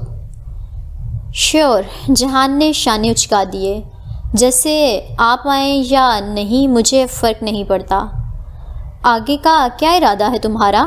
کھانا درمیان میں تھا جب تایا فرقان نے بہت سرسری سے انداز میں کہتے ہوئے گویا پہلا پتا پھینکا۔ حیا نے ذرا چونک کر انہیں دیکھا اور پھر فاطمہ کو، جو حیا کی طرح ہی چونکی تھی۔ جو بات ان 2 ماہ میں وہ خود اور اتنے عرصے سے اس کے ماں باپ سبین پھپھو یا جہان سے نہیں پوچھ سکے تھے، وہ تایا فرقان نے بڑے آرام سے پوچھ لی تھی۔ کچھ سرمایہ جمع ہوا تو جواہر مال میں ایک ریسٹورنٹ کھول لوں گا، چمچے اور کانٹے سے چاول پلیٹ سے اٹھاتے ہوئے اس نے جواب دیا تھا۔ تم داور سے سال بھر ہی چھوٹے ہو نا؟ اس نے اس بات میں سر ہلا دیا۔ بھائی، داور میاں تو اب مزید اسٹیبلش ہونے کے حق میں بالکل نہیں ہیں، اور صاحبزادے کا یہ خیال تھا کہ یہ اس عمر میں فیملی شروع کر دینی چاہیے، سو ہم نے ان کی شادی کر دی۔ تمہارا کیا خیال ہے؟ تایا فرقان چاولوں کی پلیٹ میں رائتہ ڈالتے ہوئے پوچھ رہے تھے۔ حیا کے حلق میں نوالا پھنسنے لگا۔ اس نے سر مزید جھکا لیا۔ جہان نے ذرا سے کندھے اچکائے۔ داور کے پاس اس کے والد کا اسٹیبلش بزنس تھا، سو وہ اس پوائنٹ پہ شادی افورڈ کر سکتا تھا۔ اس نے سلاد کی پلیٹ سے کھیرے کا ایک ٹکڑا اپنی پلیٹ میں رکھتے ہوئے بے پرواہی سے جواب دیا۔ کام تو خیر تمہارا بھی اسٹیبلش ہوگا، میرے اوپر بھی کافی قرض ہے، وہ ذرا ہلکا ہو جائے تو ہی کچھ سوچوں گا۔ حیا نے گردن مزید جھکا لی۔ کیا تھا اگر وہ اپنی لینڈ لیڈی کے قرضے کا ذکر نہ کرتا، کچھ بھرم تو رہنے دیتا۔ یہ بھی ٹھیک ہے، انسان اس وقت ہی شادی کرے جب وہ اس ذمہ داری کو نبھا سکے۔ ذمہ داری نبھانا بھی مشکل کام ہے۔ ہاں، اگر والدین ساتھ دیں تو یہ مشکل آسان ہو سکتی ہے، مگر یہاں پاکستان میں تو اب اکثر شادیوں پہ والدین نہ خوش ہوتے ہیں، کیونکہ آج کل کے بچے ان کی پسند کو اہمیت نہیں دیتے اور اپنی مرضی کرتے ہیں، ان کے طے کردہ رشتوں کو ریجیکٹ کر دیتے ہیں۔ یہ تو میرے بچے ہیں کہ جو ماں باپ نے کہا اس پہ راضی ہو گئے، ورنہ تو انہوں نے معاشرے پہ ایک تبصرہ کرتے ہوئے تعصب سے سر جھٹکا۔ سونیا بھابھی نے بے چینی سے پہلو بدلا۔ فاطمہ کی پیشانی پہ ناگوار سی شکنیں ابھری، مگر وہ کچھ کہہ نہیں سکتی تھیں۔ تایا بڑے تھے، ان کے سامنے کوئی نہیں بول سکتا تھا۔ ویل، یہ ڈیپینڈ کرتا ہے، جہان نے کولڈ ڈرنک کے گلاس سے چھوٹا سا گھونٹ لیتے ہوئے کہا۔ میرا خیال ہے ماں باپ اگر اپنی مرضی مسلط نہ کریں تو چیزیں ٹھیک رہتی ہیں۔ سائمہ تائی کی مسکراہٹ گہری ہوتی چلی گئی۔ فاطمہ کے چہرے پہ ایک تاریک سا سایہ لہرایا اور حیا کی گردن مزید جھک گئی۔ بھرے پنڈال میں گویا اس کی بے عزتی کر دی گئی تھی۔ یہ بھی ٹھیک ہے، تایا فرقان نے سر ہلا کر تائید کی۔ تمہاری واپسی کب ہے؟ جواب مل گیا تھا سو بات بدل دی۔ سوموار کی صبح کی فلائٹ ہے۔ حیا تو نہیں جا رہی نا؟ ویسے میرا بھائی میری طرح بزدل نہیں ہے، بلکہ کافی بہادر ہے۔ میری بیٹی نے بھی آ کر اسی اسکالرشپ کا کہا تھا، مگر میں نے اس کی ماں سے کہا کہ اسے سمجھاؤ، اکیلی لڑکی جب دوسرے ملک یوں تنہا جاتی ہے تو پورا خاندان انگلیاں اٹھاتا ہے۔ بھائی بچی اتنی احتیاط کرے، لوگ تو باتیں بناتے ہی ہیں کہ کو ایجوکیشن میں پتہ نہیں کیسے رہتی ہے، وہاں اکیلے باہر آنا جانا ہوگا، کس سے ملتی ہے کس سے نہیں، پھر کوئی اونچ نیچ ہو جائے تو ماں باپ تو ہو گئے نا بدنام۔ خیر، ویسے ترکی تو اچھا مسلمان ملک ہے، اور تمہاری فیملی ساتھ تھی تو ہمیں اپنی بیٹی کی طرف سے بے فکری رہتی تھی، انہوں نے کہتے ہوئے مسکرا کر حیا کو دیکھا جو خاموشی سے پلیٹ میں دھرے چاول کانٹے سے ادھر ادھر کر رہی تھی۔ وہ کھا نہیں رہی تھی، کسی نے محسوس نہیں کیا تھا۔ حیا، تم نے شادی کے کپڑے بنوا لیے؟ سائمہ تائی نے گفتگو کا رخ اس کی طرف موڑا۔ اس نے ذرا سی نفی میں گردن ہلائی۔ ابھی دیکھوں گی۔ اسے علم نہیں تھا کہ اماں نے کپڑے بنوائے یا نہیں۔ چلو تم تو ریڈی میڈ بھی لے سکتی ہو، آسانی ہو جائے گی۔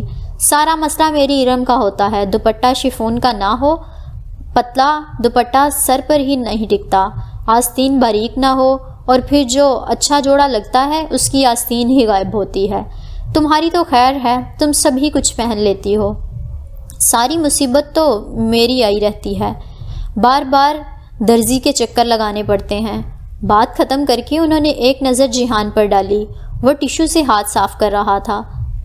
بس کیوں کر دی بیٹا؟ اور لو کھانا، ٹھیک لگا تمہیں؟ جی مامی، کھانا تو بہت اچھا تھا، بس ذرا مرچ زیادہ تھی، وہ پہلی دفعہ قدرے مسکرا کر بولا۔ جہاں تائی کی مسکان پھیکی ہوئی وہاں سونیا بھابھی نے اپنی مسکراہٹ چھپانے کے لیے چہرہ جھکا دیا۔ رات دیر تک جاگنے کے باعث وہ صبح دن چڑھے تک سوتی رہی، اور آنکھ کھلی بھی تو موبائل کی آواز سے۔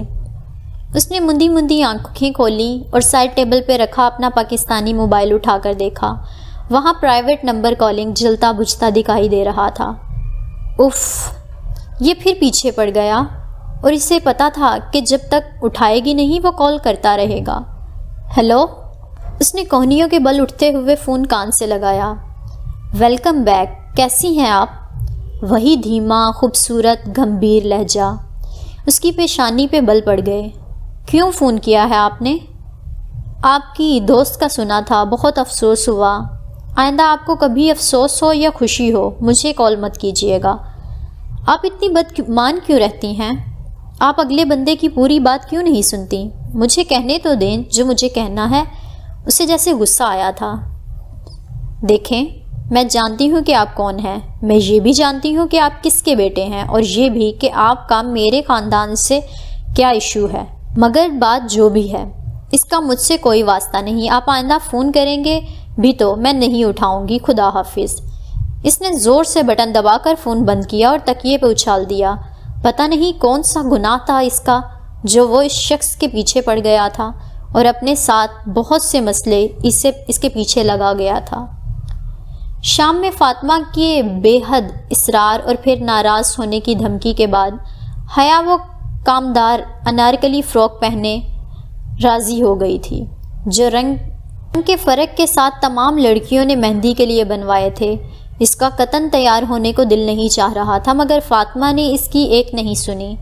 جو ہو چکا ہے ہم اسے بدل نہیں سکتے حیا، پھر لوگوں کو خود پہ تمسخر کرنے کا موقع کیوں دیں؟ فریش ہو کر جاؤ ورنہ تمہاری تائی کوئی نہ کوئی قصہ بنا دیں گی۔ لمبا انارکلی فراک گہرے سبز رنگ کا تھا اور اس پہ دبکے کا سلور کام ہوا تھا۔ ساتھ میں سونیا بھابھی نے اس کو اپنا سبز اور سلور پراندہ باندھ دیا کہ سب لڑکیاں پراندے پہن رہی تھیں۔ سلور ٹیکا بھی سونیا نے ہی اس کی پیشانی پہ سجایا، مگر کسی بھی قسم کے سنگار کے لیے وہ قطعاً راضی نہ تھی۔ اچھا کاجل تو ڈال لو۔ سونیا اس کے ساتھ سیڑھیوں کے اوپر کھڑی اسے کاجل تھمانا چاہ رہی تھی، مگر اس نے چہرہ پیچھے کر لیا۔ وہ اس وقت تایا فرقان کے گھر میں تھیں۔ سیڑھیوں سے نیچے لاؤنج میں ہر طرف رشتہ داروں کی چہل پہل تھی۔ مہوش اور سہرش کی چھوٹی بہن ثنا کیمرہ لیے ادھر ادھر بھاگ رہی تھی۔ اس کا فراک سرخ کلر کا تھا، سونیا کا اپنی بری کا تھا، ہلکا گلابی۔ نہیں رہنے دے بھابھی، اس نے بددلی سے چہرہ پیچھے ہٹایا۔ چاندی کے گول ٹیکے نے دھلے دھلائے چہرے کو سجا دیا تھا۔ سونیا تعصب سے سر جھٹک کر گویا اس پہ ماتم کرتی سیڑھیاں اتر گئی۔ اس نے ایک آخری نگاہ دیوار پر آویزاں آئینے پہ ڈالی، کامدار سب دوپٹہ کندھے پہ ڈالا اور دوسرا پلو بائیں بازو سے آگے کو نکال لیا اور پلٹ کر سیڑھیاں اترنے لگی۔ تبھی اس نے جیہان کو دیکھا۔ وہ سب سے لاتعلق سا اپنے موبائل پہ کچھ پڑھتا سامنے سے چلا آ رہا تھا۔ فاطمہ اس کے لیے 2-3 کرتے لے آئی تھیں اور اس وقت اس نے ان میں سے ہی ایک سیاہ والا کرتا زیب تن کر رکھا تھا جس کے گلے پہ سنہرے دھاگے کا کام تھا۔ آستین کوہنیوں تک موڑے وہ شاید کوئی میسج لکھ رہا تھا۔ وہ سہج سہج کر باریک ہیل سے زینے اترنے لگی۔ ٹاکسم والا واقعہ اسے نہیں بھولا تھا۔ وہ آخری سیڑھی پہ تھی جب جیہان نے سر اٹھایا، ایک لمحے کے لیے رک کر اسے دیکھا، پھر اس کی طرف آیا۔ حیا؟ وہ آخری زینے پہ ایک طرف ہاتھ ریلنگ پہ رکھے ٹھہر سی گئی۔ میں نے سوموار کی فلائٹ بک کروائی ہے، تمہاری بک تو نہیں کروانی نا؟ تم واپس نہیں جا رہی رائٹ؟ لاتعلق سے انداز میں وہ محض کام کی بات پوچھ رہا تھا۔ اس کے گلے میں آنسوؤں کا گولا اٹکنے لگا۔ نہیں، میں واپس نہیں جا رہی۔ ابا ایک دفعہ فیصلہ کر لیں تو پھر وہ اسے نہیں بدلتے۔ وہ آخری زینہ اتر کر اس سے چند قدم کے فاصلے پہ کھڑی ہوئی۔ اوکے۔ وہ شانے اچکاتے ہوئے پلٹنے ہی لگا تھا کہ ثنا اسی پل کیمرہ لیے ان کے سامنے آئی۔ ایک منٹ جیہان بھائی، یہیں کھڑے رہیں، میں آپ دونوں کی پکچر لے لوں۔ خوش دلی سے کہتے ہوئے اس نے کیمرہ اپنے چہرے کے سامنے کیا۔ جیہان نے ذرا چونک کر ساتھ کھڑی حیا کو دیکھا اور پھر قدرے ناگواری سے وہ چند قدم آگے کو آیا۔ ثنا جو فوکس کر رہی تھی، اس نے ذرا حیران ہو کر کیمرہ نیچے کیا۔ کسی کی پکچر بنانے سے پہلے اس سے پوچھ لینا چاہیے، لب بھینچے ذرا درشتی سے کہہ کر وہ آگے بڑھ گیا۔ ثنا کا رنگ ماند پڑ گیا۔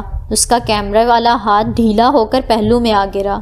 اس نے پلٹ کر راہداری کی سمت دیکھا جہاں وہ جاتا دکھائی دے رہا تھا، پھر دبے دبے غصے سے سر جھٹکا۔ میری توبہ جو کبھی ان کو تصویر بنواؤں یا ان سے بات بھی کروں۔ وہ خفگی سے بڑبڑاتے ہوئے آگے چلی گئی۔ حیا نے انگلی کی نوک سے آنکھ کا بھیگا گوشہ صاف کیا اور سر کو خفیف سی جنبش دے کر آگے بڑھ گئی۔ اس کے پاس رونے کے لیے بہت سے غم تھے۔ مہندی کا فنکشن زاہد چچا کے لان میں ہی منعقد کیا گیا تھا۔ لان کافی کھلا اور وسیع تھا۔ 100 کناتوں سے صرف اوپر کی چھت بنائی گئی، باقی اطراف کھلی رکھی گئیں، جہاں ہر سو دیواروں پر لڑیوں کی صورت بتیاں جگمگا رہی تھیں۔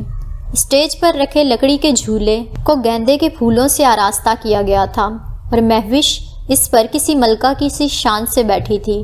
اس کا انارکلی فراک باقی لڑکیوں کے برعکس 2 رنگا تھا، سرخ اور زرد۔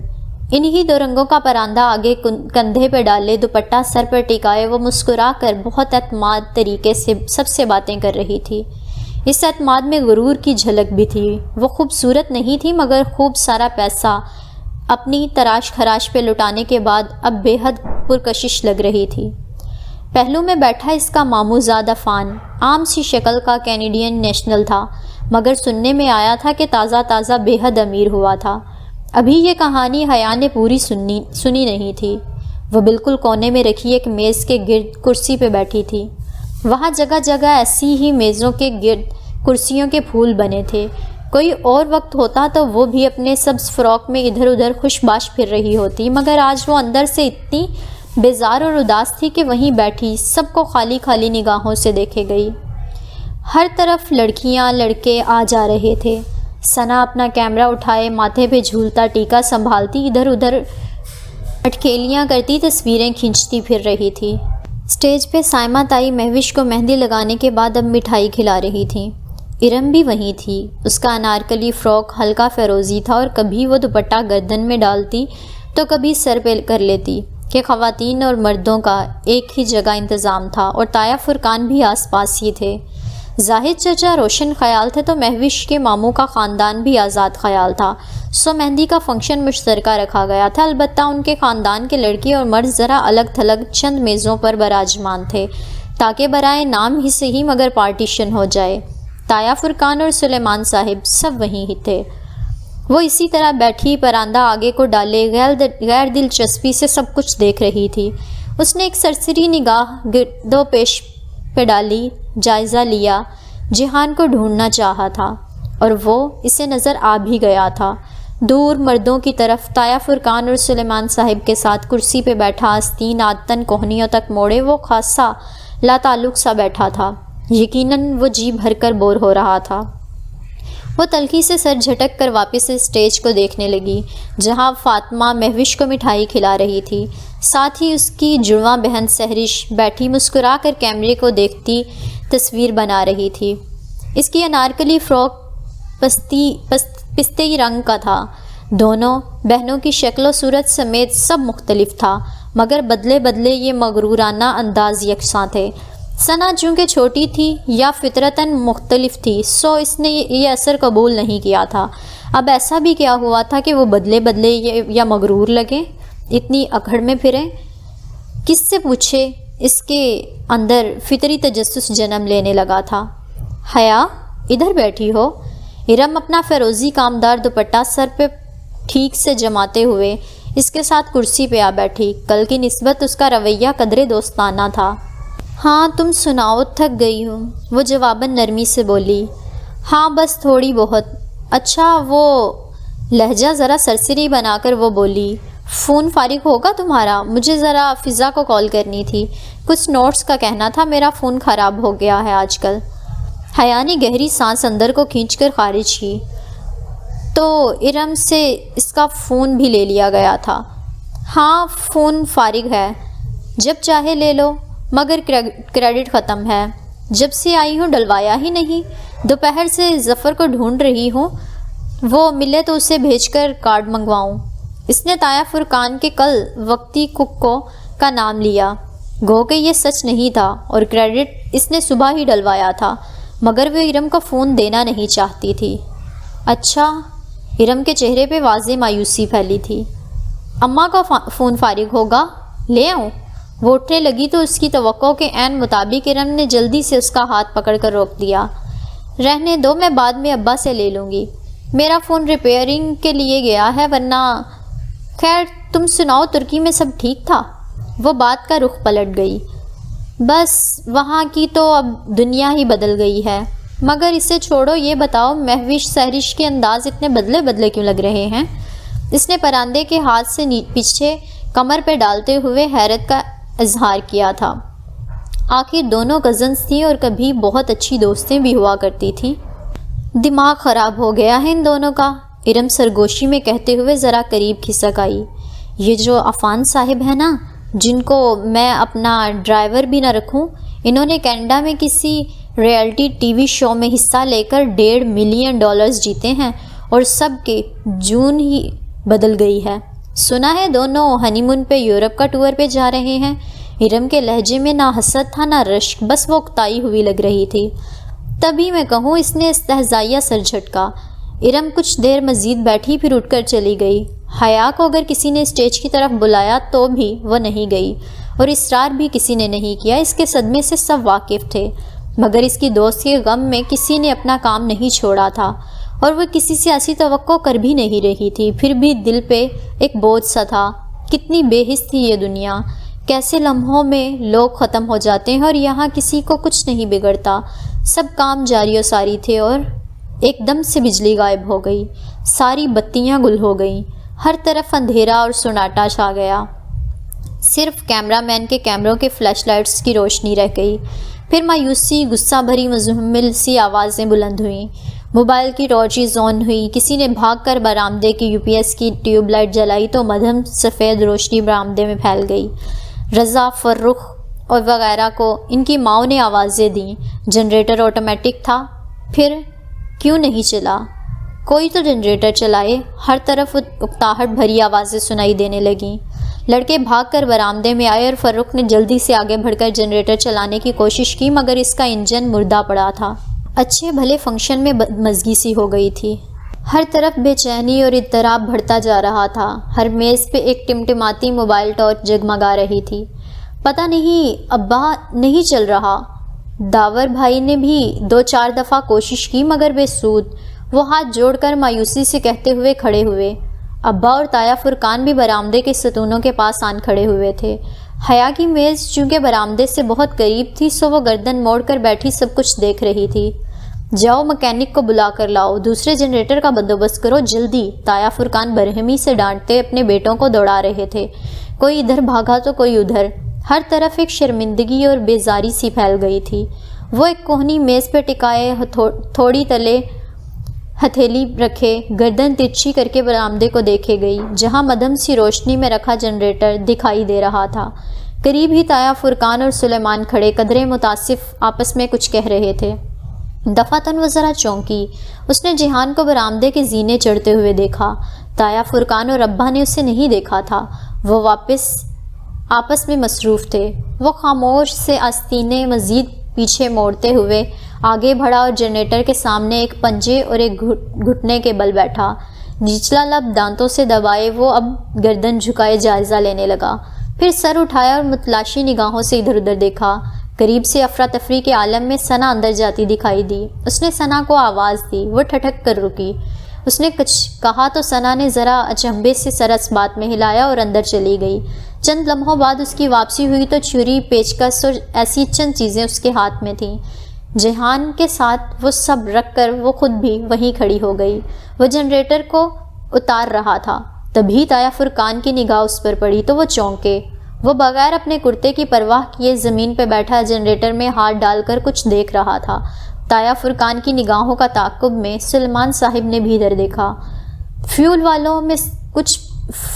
وال میں کچھ پھنس گیا ہے، ابھی صاف ہو جائے گا۔ اس کی آواز مدھم مدھم سی حیا تک پہنچی تھی۔ ثنا بہت حیرت، بہت متاثر سی اس کے ساتھ کھڑی اس کے کام کو دیکھے گئی، جو بالکل کسی ماہر مکینک کے انداز میں بہت مہارت سے تاریں ادھر ادھر کر رہا تھا۔ چونکہ ہر سو اندھیرا تھا اور روشنی صرف برآمدے میں تھی، سو برآمدے کا منظر سارے منظر پہ چھانے لگا۔ لڑکیاں اور رشتہ دار خواتین مڑ مڑ کر اس طرف دیکھ رہی تھیں۔ ماحول پہ چھائی بے چینی ذرا کم ہوئی۔ اس نے کور واپس ڈالا، اس کے ہاتھوں پہ کالک لگ گئی تھی۔ پھر اس نے جنریٹر کا لیور کھینچا اور پیچھے کو ہٹا تو ساتھ ہی ایک جھماکے سے ساری بتیاں روشن ہو گئیں۔ اتنی تیز روشنی سے حیا کی آنکھیں لمحے بھر کو چندھیائیں۔ اس نے بے اختیار انہیں میچ کر دھیرے سے کھولا۔ ثنا خوشی اور تشکر سے کچھ کہتے ہوئے چیزیں اٹھا رہی تھی۔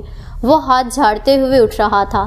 ثنا نے اس کے ہاتھوں کی طرف اشارہ کر کے کچھ کہا تو وہ اسے سنجیدگی سے سر ہلا کر اندر چلا گیا۔ ثنا بھاگ کر اس کے پیچھے گئی۔ سلیمان صاحب جو قدرے دم بخود سے تھے ذرا سنبھل کر واپس مڑے۔ وہ متاثر ہوئے تھے اور وہ اس تاثر کو چھپانے کی ناکام کوشش کر رہے تھے۔ حیا مسکراہٹ دبائے واپس سیدھی ہو کر بیٹھ گئی۔ جس شخص نے اندھیروں میں روشنیاں بکھیری تھیں اس سے سب ہی متاثر ہوئے تھے۔ البتہ وہ جانتی تھی کہ ابا نے کبھی یہ توقع نہیں کی ہوگی کہ جہان یوں زمین پہ بیٹھ کے جنریٹر کھولنے لگ جائے گا۔ اس کے دل میں ایک بے پایاں سا فخر جاگا۔ اس کی اور یقیناً ثنا کی بھی خود ساختہ سی خفگی اب کہیں نہیں تھی۔ مہمانوں کے لیے ریفریشمنٹ تھی اور ان کے جانے کے بعد گھر والوں کے لیے کھانے کا انتظام تھا۔ جب مہمان چلے گئے اور صرف وہی اپنے لوگ رہ گئے تو لان میں خواتین کا کھانا لگا دیا گیا، جبکہ مردوں کا انتظام اندر تھا۔ مرد حضرات اور لڑکے وغیرہ اٹھ کر اندر چلے گئے تھے۔ لان اب خالی خالی سا تھا۔ وہ پانچوں کزنز اس وقت اسٹیج پر جھولے اور ساتھ رکھی کرسیوں پہ آ بیٹھی تھیں۔ مہوش تھوڑی دیر بعد بیٹھی اور پھر اٹھ کر چلی گئی۔ میں اب آرام کروں گی کہہ کر نزاکت سے اپنا فراک سنبھال کر اٹھی اور نکل گئی۔ جہان بھائی تو بڑے کمال کے ہیں۔ ثنا اپنی ہیلز اتار کر دکھتے پیروں کو ہاتھ سے سہلا رہی تھی۔ میں نے تو ان سے کہہ بھی دیا کہ جہان بھائی میں نے آپ کو پاس کر دیا۔ پہلے تو حیران ہوئے پھر ہنس پڑے۔ سچ ہے آپی، آپ کے فیونسی ہیں بڑے سمارٹ۔ اچھا، وہ پھیکا سا مسکرا دی۔ ان فیونسی صاحب کو تو شاید خود بھی اپنی منگنی کا علم نہیں ہے۔ سلوک دیکھا ہے ان کا حیا کے ساتھ۔ ارم جو قدرے بیزار سی بیٹھی تھی تنک کر بولی، اور جب فرخ بھائی مکینک کو لا ہی رہے تھے تو کیا ضرورت تھی بھرے مجمع میں الیکٹریشین بننے کی؟ لوگ بھی کیا سوچتے ہوں گے، ترکی سے یہی سیکھ کر آئے ہیں۔ ثنا کے تو تلووں پہ لگی، سر پہ بجھی۔ ارم آپی بات سنیں، سمی بھائی کو الیکٹریشین لانے میں پون گھنٹہ لگ ہی جانا تھا، جبکہ جہان بھائی نے 6-7 منٹ میں سارا مسئلہ حل کر دیا۔ اور امیج کی کیا بات ہے، لوگ تو امپریس ہی ہوئے ہوں گے۔ ہاں، بہت امپریس ہوئے ہوں گے کہ ہمارا ٹرکش کزن باورچی ہونے کے ساتھ ساتھ مکینک بھی ہے۔ ارم بڑے تمسخر سے ہنس کر اٹھ گئی۔ ثنا نے غصے بھری نگاہوں سے گردن موڑ کر اسے جاتے دیکھا۔ ارم آپی بھی نا ہر وقت مرچیں ہی چباتی رہتی ہیں۔ اچھا جانے دو، اس کی تو عادت ہے۔ تم مجھے آج کی پکچرز دکھاؤ، اس کے بعد کھانا کھائیں گے۔ اس نے کہا تو ثنا سر ہلاتی اٹھ کھڑی ہوئی۔ وہ دونوں ساتھ ساتھ چلتی اندر آئی تھیں۔ لاؤنج میں سارے مرد حضرات بیٹھے تھے۔ جہان بھی ادھر ہی تھا، ایک سنگل صوفے پہ بیٹھا۔ وہ غور سے داور بھائی کی باتیں سن رہا تھا جو وہ اپنے مخصوص انداز میں بآواز بلند کچھ کہہ رہے تھے۔ وہ دونوں تیز تیز چلتی لاؤنج کے سرے پہ بنے دروازے تک آئیں۔ وہ باہر کھڑی رہ گئی جبکہ ثنا نے دھیرے سے دروازہ کھول کر اندر جھانکا۔ وہ مہوش کا کمرہ تھا جس کے اندر ثنا کا کیمرہ رکھا تھا۔ نائٹ بلب کی مدھم روشنی میں بیڈ پہ لیٹی آنکھوں پہ بازو رکھے مہوش نظر آ رہی تھی۔ ثنا دبے قدموں اندر گئی اور ڈریسنگ ٹیبل سے کیمرہ اٹھایا۔ آہٹ پہ مہوش نے بازو ہٹایا۔ کیا ہے ثنا، سونے دو نا مجھے، وہ تنک کر بولی۔ سوری آپ ہی بس جا رہی ہوں۔ ثنا کیمرہ اٹھا کر جلدی سے باہر آئی اور دروازہ بند کیا۔ ایک تو مہوش آپ ہی بھی نا، وہ ذرا خفگیز کہتی اس کے ساتھ کچن کی جانب بڑھ گئی۔ ایک دفعہ پھر لاؤنج سے گزر کر وہ دونوں کچن میں آئی تھی اور حیا جانتی تھی کہ وہ بنا میک اپ کے بھی اتنی خوبصورت لگ رہی تھی کہ اس کے بہت سے کزنز نے نگاہوں کا زاویہ موڑ کر اسے دیکھا تھا۔ البتہ وہ جس کے دیکھنے سے فرق پڑتا تھا ویسے ہی داور بھائی کی جانب متوجہ تھا۔ وہ دونوں اب کچن میں کاؤنٹر کے ساتھ ٹیک لگائے کھڑی ثنا کے ہاتھ میں پکڑے کیمرے کی چمکتی اسکرین پہ گزرتی تصاویر دیکھ رہی تھیں، جنہیں ثنا انگوٹھے سے بٹن دباتی آگے کرتی جا رہی تھی۔ تبھی دھاڑ سے دروازہ کھل کر بند ہونے کی آواز آئی۔ ان دونوں نے چونک کر سر اٹھایا۔ داور بھائی، یہ کیا تماشا ہے؟ وہ ضبط کھو کر چلانے والی مہوش تھی۔ لمحے بھر کو تو وہ دونوں ساکت رہ گئیں، پھر ایک دم سے دوڑ کر چوکھٹ تک آئیں۔ لاؤنج میں جیسے سب کو سانپ سونگھ گیا تھا۔ سب ششدر سے مہوش کو دیکھ رہے تھے جو اپنے کمرے کے دروازے کے آگے کھڑی کمر پہ ہاتھ رکھے چلا رہی تھی۔ یہ کون سی جگہ ہے تقریریں کرنے کی؟ کسی کو میرا احساس ہی نہیں ہے کہ میں نے آرام بھی کرنا ہے۔ کل سارا دن میرا پارلر میں گزرے گا، مگر آپ تو میرے سر پہ چیخ رہے ہیں۔ آپ کو آہستہ بولنا ہے یا نہیں؟ حد ہو گئی ہے۔ وہ پیر پٹک کر واپس مڑی اور اپنے پیچھے اسی دھاڑ سے دروازہ بند کیا۔ لاؤنج میں یکدم موت کا سا سناٹا چھا گیا۔ سب کو ایسا جھٹکا لگا کہ بیان سے باہر تھا۔ پھر ایک دم سے جھان اٹھا، داور فرخ، مجھے گھر ڈراپ کر دو یا میں تم میں سے کسی کی کار لے جاؤں؟ وہ تنے ہوئے نقوش کے ساتھ بہت قطعیت سے پوچھ رہا تھا۔ اس سوال پہ سلیمان صاحب، تایا فرقان اور ان تینوں کے بیٹے ایک جھٹکے سے اٹھے۔ وہ جواب سننے کے لیے نہیں رکا، تیزی سے بیرونی دروازے کی جانب بڑھ گیا۔ وہ سب کی معیت میں باہر نکل گئے۔ ذرا پریشان سے زاہد چچا اور رضا بھی ان کے پیچھے لپکے۔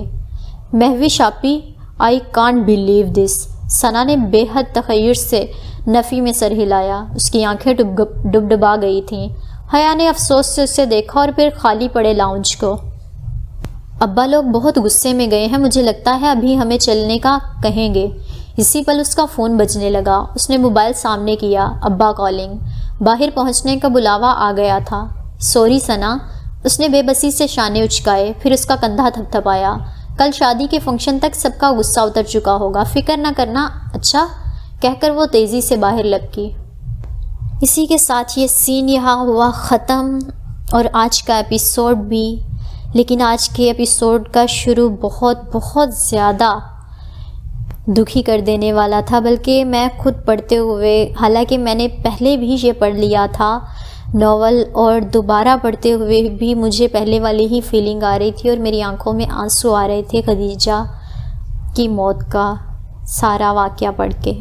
آپ لوگ بھی اپنی فیلنگز کا اظہار ضرور کومنٹ باکس میں میرے ساتھ کیجیے گا۔ میں جاننا چاہتی ہوں کہ آپ کو ناول کیسا لگ رہا ہے۔ ملیں گے اگلی قسط کے ساتھ، تب تک کے لیے اللہ حافظ۔